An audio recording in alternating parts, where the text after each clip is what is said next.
Perfect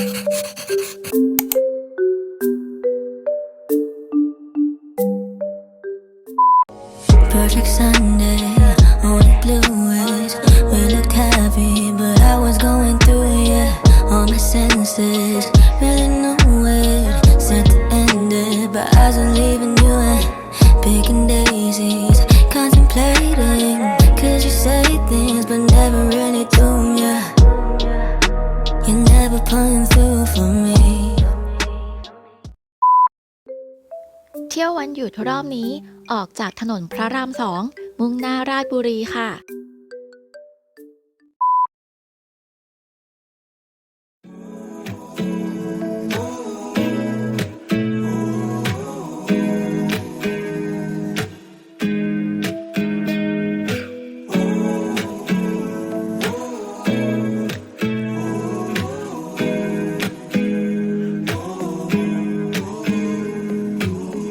I'm scared of showing up. I'll miss the regular weekends.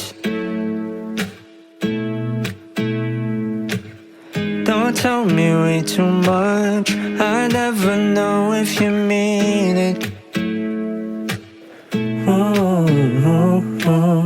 Can't seem to get involved. I'll leave without any reason.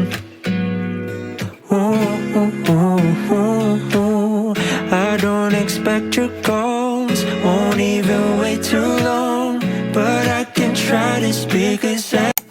จุดแวะที่แรกของเราก็คือ Tree Shade ค่ะ อยู่ที่อำเภอดำเนินสะดวก เป็นคาเฟ่มินิมอลที่รายล้อมไปด้วยต้นไม้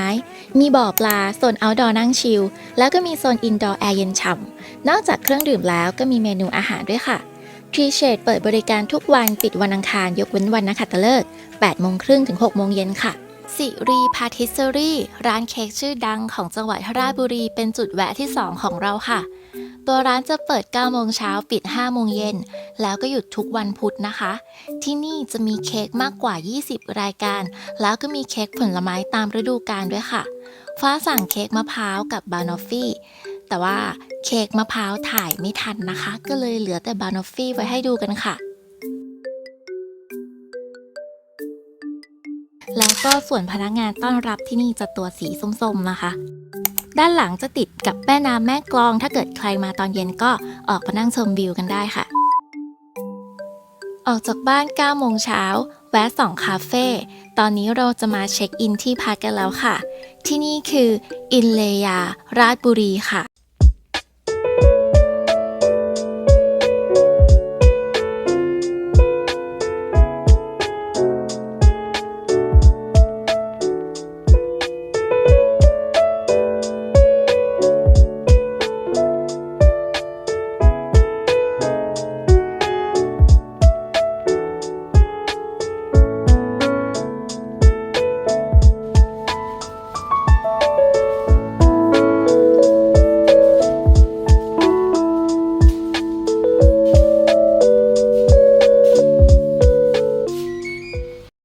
ไปดูรูมทัวร์แบบเร็วๆกันค่ะ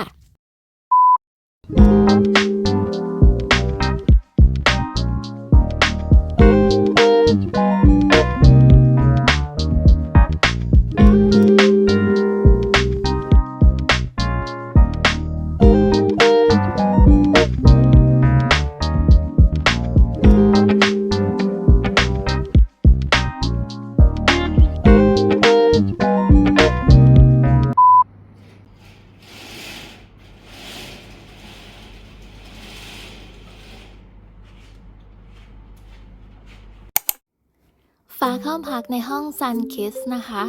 ภายในจะตกแต่งสีขาวคลีนวิวทะเลสาบ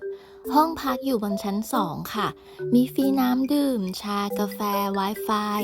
ห้องอาบน้ำที่นี่จะเป็นแบบโชเวอร์นะคะ แล้วก็จะมีอินรูมบาร์ทับให้อยู่ริมกระจกชมวิวเพลินๆได้เลยค่ะ ใกล้ๆกับอินเลยานะคะ ก็จะมีอีกคาเฟ่หนึ่งที่ทุกคนไม่ควรพลาดค่ะ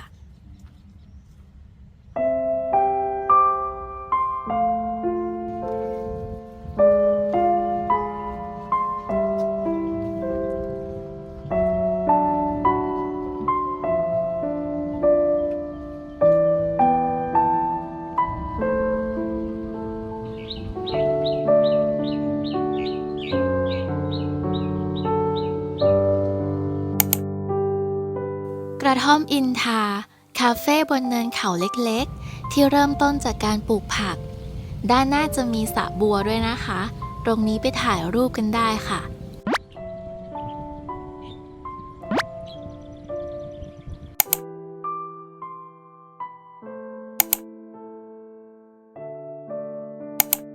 ด้านในกระท่อมจะเป็นโซนอินดอร์นะคะมีแอร์ฉ่ำๆตกแต่งด้วยไม้แล้วก็มีต้นไม้จริงๆอยู่ด้วยค่ะตรงนี้จะเป็นทะเลสาบค่ะอยู่บริเวณด้านหลังของคาเฟ่เขาจะทำสะพานยื่นออกไปนะคะเราสามารถให้อาหารปลาหรือว่าจะเดินไปถ่ายรูปกับเจ้าเรือใบลำน้อยตรงนี้ก็ได้ค่ะ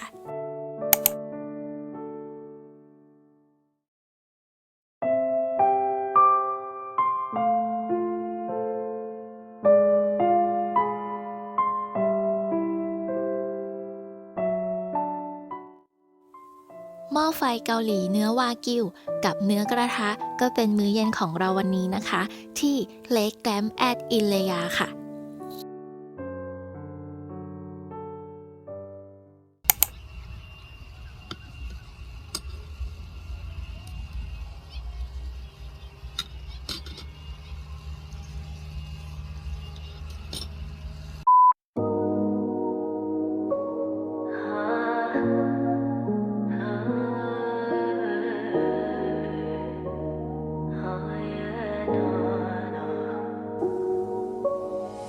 Perfect Sunday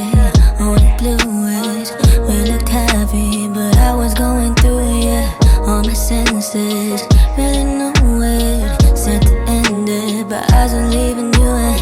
picking daisies, contemplating. 'Cause you say things, but never really do. Yeah, you're never pulling through for me.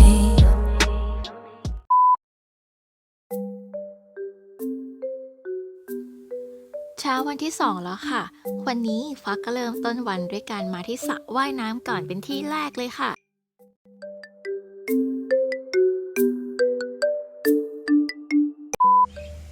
หลังจากเล่นน้ำชมวิวกรุบกริบแล้วเราก็ปั่นจักรยานไปทานอาหารเช้ากันค่ะ